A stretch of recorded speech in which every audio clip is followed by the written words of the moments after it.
အားလုံးပဲမင်္ဂလာပါဒီဗီဒီယိုထဲမှာတော့ crypto exchange နဲ့ wallet ဘာကွာလဲဆိုတာကိုရှင်းပြပေးသွားပါမယ် crypto exchange ဆိုတာကကျွန်တော်တို့ငွေကြေးတွေကို cryptocurrency နဲ့လဲလှယ်လို့ရတဲ့နေရာ crypto coin တွေကိုအယောင်းဝယ်လုပ်လို့ရတဲ့နေရာဖြစ်ပါတယ်ဥပမာ USDT Bitcoin Ethereum စတဲ့ cryptocurrency တွေကိုဝယ်ယူတာရောင်းချတာလဲလှယ်တာတွေလုပ်လို့ရပါတယ် exchange တွေမှာကျွန်တော်တို့ရဲ့ငွေကြေးတွေကိုတင်ဆက်ထားနိုင်ပေမဲ့လုံခြုံရေးအရာ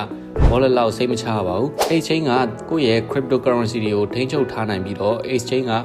ဟက်ခံရနိုင်ခြေပိုများပါတယ် exchange တွေမှာရောင်းဝယ်လုပ်ဖို့ trading တွေလုပ်ဖို့အတွက် KYC လို့ခေါ်တဲ့ ID verification တွေလုပ်ပေးရပါတယ် wallet ဆိုတာကတော့ကျွန်တော်တို့ရဲ့ cryptocurrency တွေကိုတင်ဆက်ထားလို့ရတဲ့နေရာဖြစ်ပါတယ် wallet တွေက cryptocurrency တွေကိုလွှဲပြောင်းတာလက်ခံတာတွေလုပ်လို့ရပါတယ် wallet တွေမှာကိုယ်ပိုင် private key ရှိပြီးတော့ဒီ private key ကိုဘယ်သူတူတယောက်ကိုမှမပေးပါနဲ့မသိပါစေနဲ့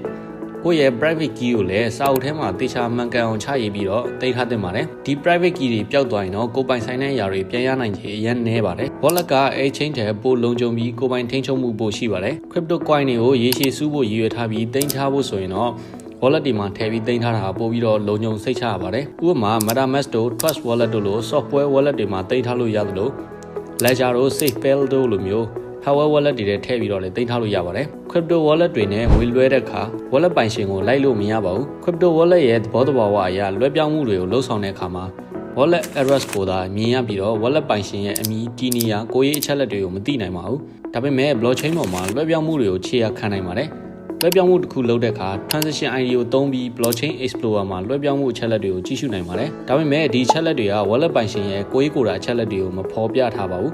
wallet ပိုင်ရှင်ကဘယ်သူဘဝဆိုတာလိုက်လို့မရတော့ cryptocurrency တွေကိုလွတ်လပ်စွာ